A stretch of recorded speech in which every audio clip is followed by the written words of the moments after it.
Hey guys, it's Melissa here from Hopeful Happenings. If you have an idea for a book but you just don't know how to get it moving into the book process, then I've got 4 tips for you. Before I begin, make sure you've subscribed down below and on to the video.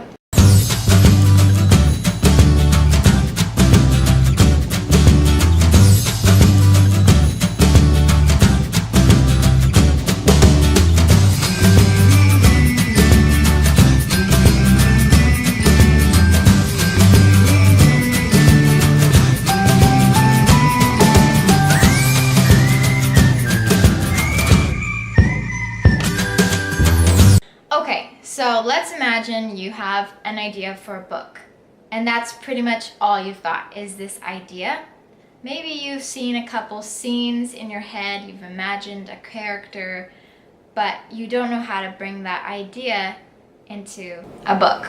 Well, first of all, my first advice would be to grab a notebook and write down your idea, and then write down every other thing that you'd want in this book.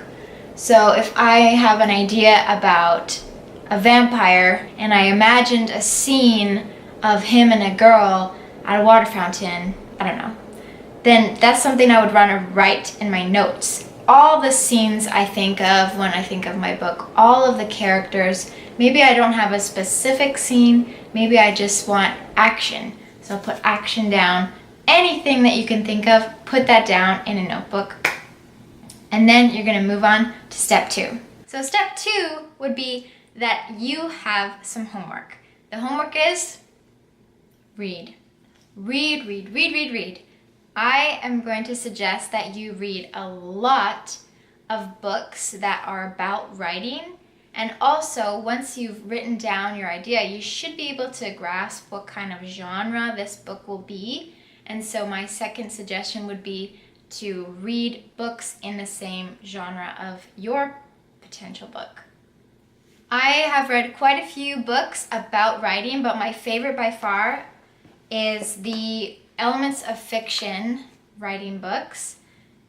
These books are really awesome. They're all written by different authors, but they're in the same series. And they have some on scene and structure, plot, dialogue, science fiction and fantasy. Anything that you can think of basically is what they've got. And they're really short books too, so they're easy to read. There's also On Writing by Stephen King, which is a very popular one. And then this one, it is amazing. Once you start writing, you will definitely want to use this. And it helps you create your characters as well. So it's basically just a reference guide of different things that you can use. For example, noses. So you've got all the noses that you can have, all the different kinds. Hair, acorn, alabaster, ash, ash blonde, auburn, black, bleach blonde, blonde, blue-gray, bone, brown, brunette. Anything that you can think of, this book has it. So it's really good to use when you're trying to mold your characters into this perfect thing. And also, as you're writing, I use the emotions section a lot because it helps me figure out different ways to describe the same emotion. So if I'm afraid, but I don't want to say afraid, maybe I will go to my fear and panic section, and then I'll say blood drained from his face. Or his facial muscles twitched nervously. All these different ways to say the same thing. So this is an awesome one.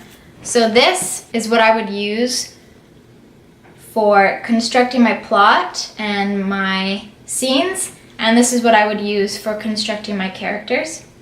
Alright, so once you've done that, you are going to make an outline. And this can be as detailed as you would like. But you pretty much need to make an outline. Use the scenes that you wrote down earlier. Try to fit those in. Try to fit what you've learned from your writing books into your outline. Make sure that you have the story arc in there. Each chapter that you have will also have a miniature story arc as well. So once you've got your whole story outlined and you're ready to go, my last suggestion is go. write your book. And I do agree with Stephen King on this, that you should write the entire book in 3 months or less. That way, as I've described in earlier videos, you can go on the momentum of your first thought. So my 4 steps are: write down all of your ideas that you have concerning the book. Do your research. Read. Write the outline out completely. And 4, get on that computer and write. I hope it helped you guys. Good luck, and let me know how it goes.